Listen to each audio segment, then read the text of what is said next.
Failing Up podcast. Today we're talking to Steve D from Rise. He's going to talk to us a little bit about what it's like to play and learn and win. Steve has some great experience in sports and is going to bring that knowledge in to talk to us a little bit more about how we can fail up and be successful and really define your purpose. So come and dive in with us. Guys, welcome back to another episode of the Failing Up podcast, Humble Lessons in Life and Business. I'm joined here by my man, Dusty Oglesby, my co-host. Happy to have you, brother. Good to be back. Good to be back. And we're knocking these out. Dusty Oglesby, right? Okay, good.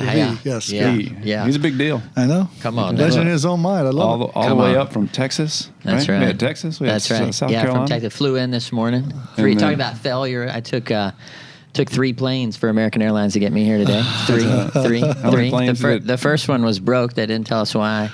The second one, it came to the gate and then it disappeared. And then literally, I think the third one, they just grabbed out of the bar and they were like, "We got one in a hangar coming." I'm like, "Is that our So anybody here good with props? Doesn't sound best awesome. option? Yeah. Doesn't sound awesome. right?" It was rough. Yeah. I always love it when you're out there. Like, as soon as the techs get through de-thawing that piece, the tech equipment on the plane, you're ready to take off. I'm like, this doesn't sound like it's going to go well. Not at all. Not at all. Yeah. All right. Here with our amazing guest, Mr. Stevie D. How are you, brother? I'm good, brother. How are I you? always have to say Steve D because tell me your last name again. You've done it like 4 million times. De La Veaga. Easy. Because it's each syllable's pronounced. Now, as a guy I was like in kindergarten. My dad was a freak about our name. Yeah. So what do you learn in kindergarten? You capitalize the last letter of your last name. Yeah. That's right. So he made the mistake of looking at, I go, "Dad, I got an A." And first he looks at it's the name. And he goes, "You can't spell your own goddamn name." And sat me down. I had to write 250 times, small D-E space, capital L-A-V-E-A-G-A. Yeah. 250 times. Now, when you're a kid, that was felt like it took me a day. De La Oh, yeah. Veaga. Is that right? That's it. De There La you go. Veaga. Now you got it. Perfect. I'll practice it in the shower. I've been running with Steve D too. Yeah, That Steve's works right. out better for me. It's easy, brother. Yeah, It's it easy. is, man. Well, thanks for joining us here. Sure. You and I haven't talked much about what the podcast even is. You're just in town and graced us with your presence. So thank you so much for sharing some of your time with us. Of course. Really what we're after here for our listeners has been, Dusty and I talked about there's a lot of podcasts out there about how great we are and our successes. And we've realized that a lot of the reason we've had success is through all the failures. That's right. And so we want to try to be a little bit more transparent with people who've built big businesses and really understand failure. So let's start off with, help us out. When you think of failure, what does that mean to you? For me, having played a sport, I think helps because I did play 10 years of professional basketball, 4 years in college, 4 years in high school. And you miss a lot of shots. Right? And you have a lot of times where your play or a play you made cost your team a game. And you had to read about it, see it on TV, read about it in the paper. So you had to learn early on that. And I had a really good mentor. I got a chance to play for Coach Riley for a period of time at the Lakers. And he would always say, it's the ability to get up. If you remember, he tells a great story about Magic Johnson. They called him Tragic Magic after the first finals against the Celtics where he dribbled out the clock. Right. And then he turned the ball over in the backcourt when Boston had no chance to win. And he said that could have been, you could have never heard of him again. He could have pouted and gone. Instead, came back, won 3 MVPs and won 5 titles in the 80s.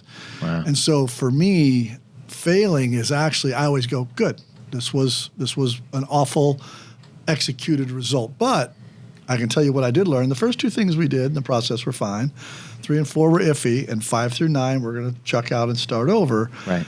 And when you learn that it's either win or learn, it's not win or lose. That's all it comes down to. I love that. I love, my whole thing is always, and our team knows that we had our call this morning, our leadership team, 15 people, and I said, hey, what was the learn this month? Yeah. And it had to be, you did something poorly. Right. There was a bad financial, bad client, really bad result, but you promised me you learned it. Now, the challenge is, Dave, as you know, and you guys all lead and coach people, Right.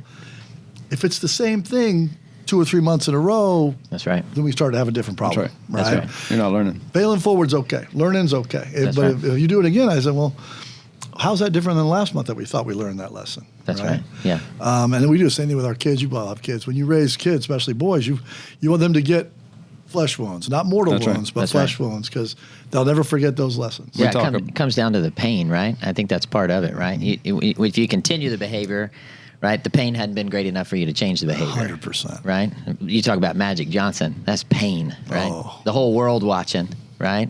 Tragic magic. That's Larry right. does it again. That's right. So here it is, right? Everywhere. And that level of pain, right, is what, I mean, we're all driven by that, right? We're going to run away from the pain. And so When you talk think about that's how the key much of can it. you take, and especially when it comes to kids, one of my ahas, we call our oldest one our first pancake, right? 'Cause just first pancake doesn't always turn out quite right, and they don't give you a book, right? Like, and so you Character. you do learn through, like, I'm not trying. For a while, it was, how do I prevent them from being hurt, right? Or how do I jump in and save them? And then you realize, like, well, that's what builds character, though, right? That's right. And so it's not, how do I keep you from getting hurt? It's, how do I keep you from going way off the rails, right? How do I make sure that you manage that hurt appropriately, That's right. That you learn how to respond to it. That's right. I think that's what we've talked about this. You know, there's so many catchy bumper stickers about failure, and you go like, man, it doesn't feel real funny or catchy when you're face first on the mat, No. right? When you just gotten knocked out, or you talk about, right? I mean, being in that moment to learn.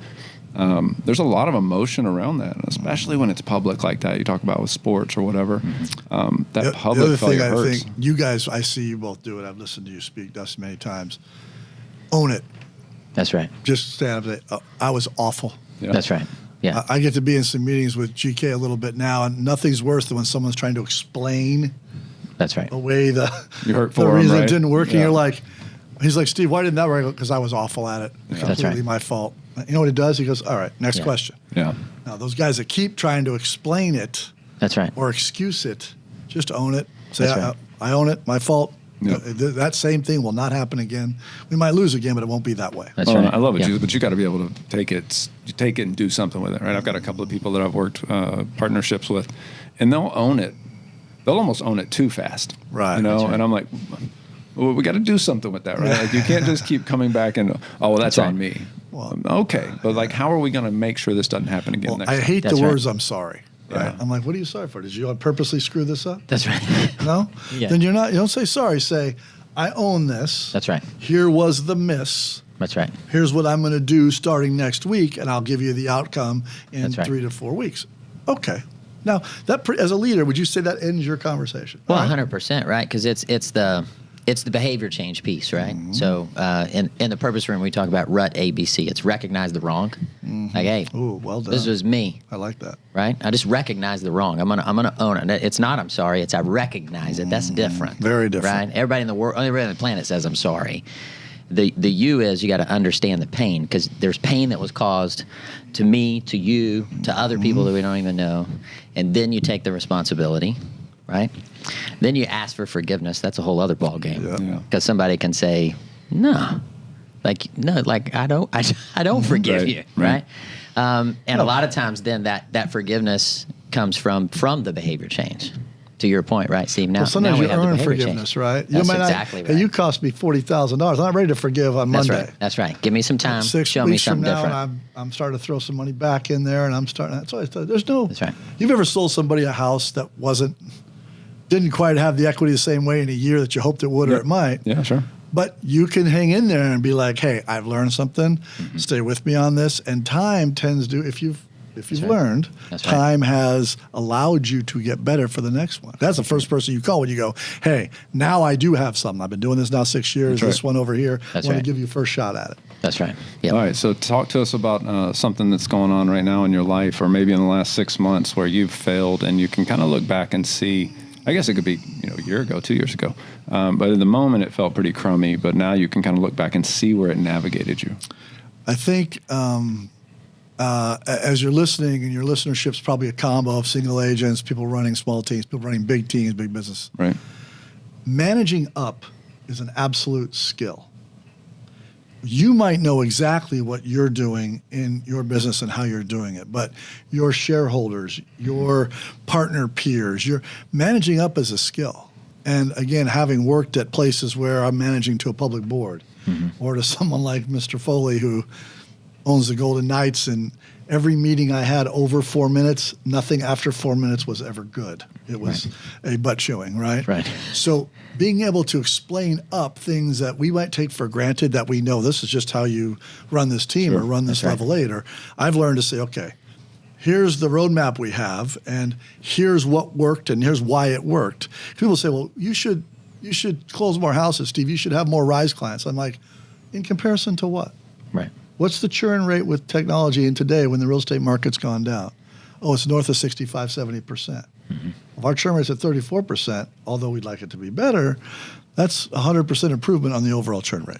That's right. So now what, right? So I learned to manage up by failing to not do that. When someone would go, well, I think you should have more sales, I'm like, I'm the best sales guy in the world. No context, no data around it. So I would say as you're sitting out there, remember, everybody's got a boss, whether it be clients, partner, board, CEO. Learn to manage up by giving information and data that allows them to have the knowledge you have as to whether you're winning, losing, or treading water. That's right. Yeah. I think it's critical as business owners that we're spending time really focused on having a plan and creating a plan. You're right. You talk about context. One of the things as a coach that I always come back to with my clients is, well, show me where that was in the plan, right? Because as agents, we tend to see shiny objects or chase down new and exciting ideas. And I'm not saying there's not a place for that, but ultimately it's show me where that was in the plan. If the plan was to get to X result and that gets you closer to your goal, then let's continue that conversation. If it doesn't, it may just be something that's sidetracking you, right? And I love what you're saying about managing up. As you start to invest in people, right, and develop people more, you realize that someone helped you along the way. I had somebody call me or send me a text the other night, and I can't believe that this is happening. And I'm like, welcome to leadership, right? It's late on a Friday night, and you're going to hear from them. And how do you grow that, right? Because who you were 20 years ago is so different than who you are now. And people you interact with at a higher level. I mean, we got some of our guys seeking investment. Goldman Sachs, H funds. Mm-hmm. If you don't manage up that relationship, it gets very crooked very fast. Let me ask you guys a question. You mentioned a great point. When do you pivot, right? Mm-hmm. You're coaching someone. I think in real estate, we got people that pivot every 4 weeks. Right. Not good. Right. People that don't ever pivot because their experience is, I do this most of the way I do it forever, and they go 12 months and they've wasted months of money. When do you coach someone to pivot in a business, and what do you look for that tells you, now's our time?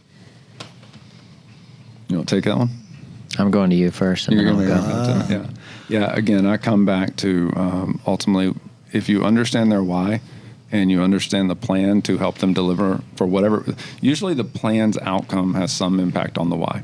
And so if you're going to continue to do the same thing and not pivot, that tells us something. That's right. My favorite coaching question is, where else is this showing up in your life? Right. And so as you're continuing to do the wrong things and not get the result, where else could that be showing up? Could that be showing up with your children? Could that be showing up with your spouse? How can we look at this and go, let's remove all the emotion from it. Let's understand what the target is because of that why, right? Or because of whatever we were doing to drive that outcome or that result so that we could deliver that time with our children or time with our spouse or whatever it is. That's right. And is this feeding that? It's amazing as agents we get so stuck to an idea and we just won't let it go. Mm-hmm.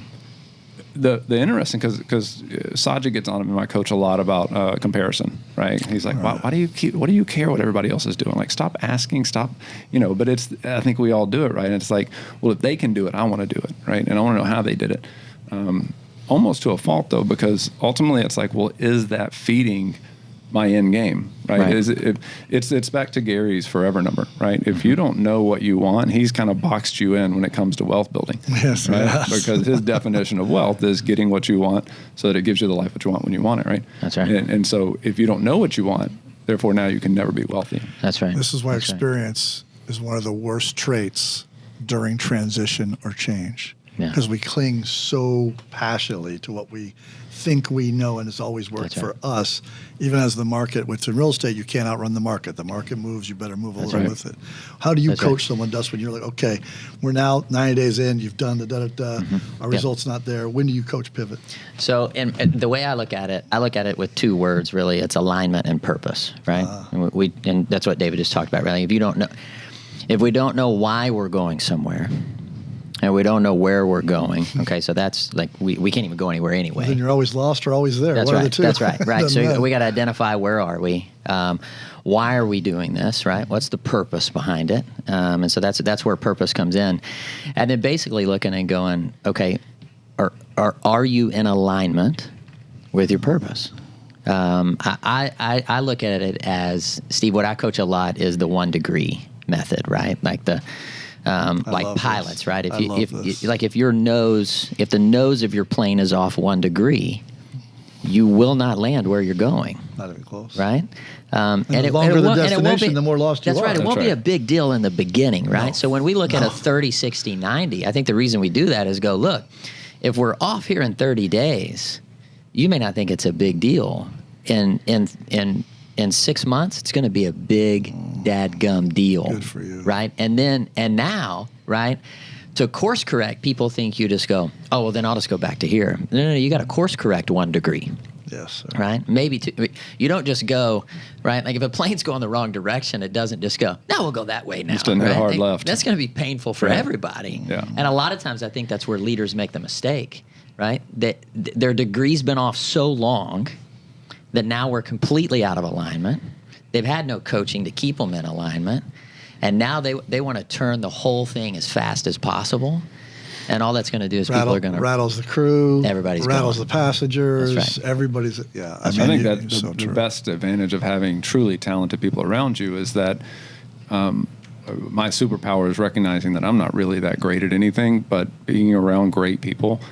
When you give them the capacity to self-correct, right? As long as we're all able to have that conversation together about the failure. Bethany told a great story about getting comfortable failing within my organizations and learning that was going to be okay. And then watching them come up with the solutions. To me, it's the most obvious, finder of talent is that when we make mistakes and when we have to pivot and you back up and go, okay, so what, now what? Right? Like, what are we moving on to? That's right. You do this ridiculously well. I'd like to know where you learned it. He asks really good questions. Great question. And doesn't give the answer the way Google would be. Hi, Dave, right. what should we do? What do you think? I've never heard you go, yeah, no, hire Jim and do this. You always go, well, so when did you learn to answer questions with questions so you made them think, not just you? Yeah, I wish I had an answer for that. I have Really? no idea. Yeah, I'm trying to think. Because when we're young, we tend to want to, I have the answer. Yeah. I'm That's smart. right. Ask me. And then when you get older, you realize I'm going to become Google. Yeah, well, I always, I think we all kind of look back and kind of self-analyze and growing up a lot. My mom worked 3 jobs. I was the man of the house, even though I was the youngest. But I remember, working 2 jobs when I was 13, taking my mom's car without her knowing. Is that a better way than stealing? Borrowing. I'm going to say that's probably stealing. I was going to say, It's my borrowing mom's. without going to jail. That's right. So You can whatever call it what you want to. Borrowing her car to go pick up groceries, and she worked a lot, right? And so but we didn't have a whole lot of and so I think you just kind of figure out along the way that like, and that's what we come back to kids, and you go, you see so many successful people that don't come from a successful background, and I think because at some point you have to take the cover off and go, I'm not special. And if I want to make it, I'm going to have to just grind it out, right? I'm just going to have to get really good at doing whatever it is I'm doing. I'm going to do more effort than anybody else. What keeps me up at night, I'd be curious. You both have kids, right? Yeah. What kept me up at night is, and I'm similar to you, I was raised by a single mom. We had no money.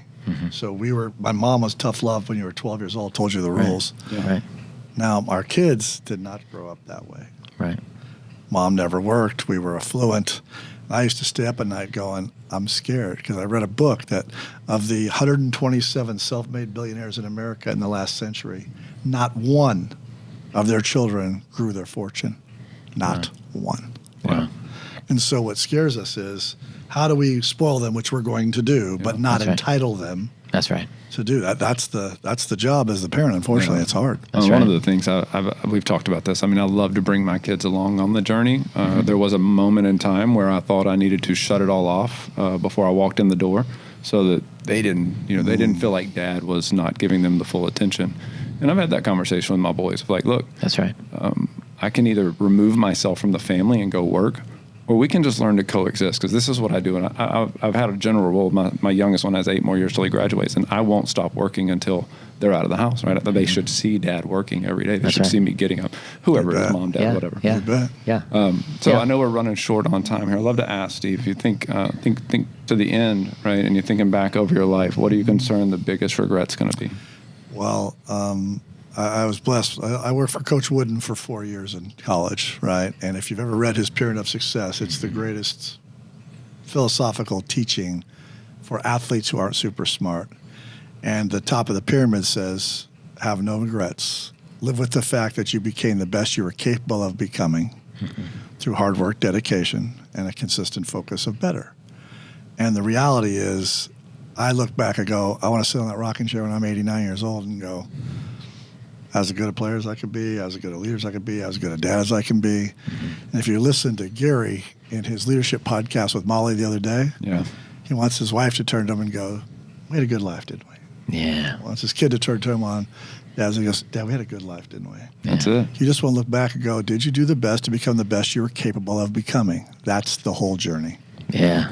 And I love that, because if you look at life in 3 month or 6 month or 12-month snippets, it's hard. It's stressful. You're battling, right? You're grinding. Yet if you can back out, and because when you back out, you remove all the stuff that really doesn't matter. Correct. Right. That's right. And I always say, like, I can probably tell you on October 10th, I was probably frustrated by something, irritated by something. Something wasn't going my way. I don't know what it was, but I can tell you, the first 2 weeks of October, I spent time traveling the country with my children, and we went hiking together. And so it's being able to zoom out. I heard the best thing the other day, and we'll kind of wrap up on this. It was anxiety isn't, relaxed isn't the opposite of anxiety or anxious, right? Being present is the opposite of anxiousness, right? Mm-hmm. And so when you're feeling anxious, trying to make yourself feel relaxed is actually going to add to that anxiety, because you're going to recognize that you're not relaxed. You're not how you should be.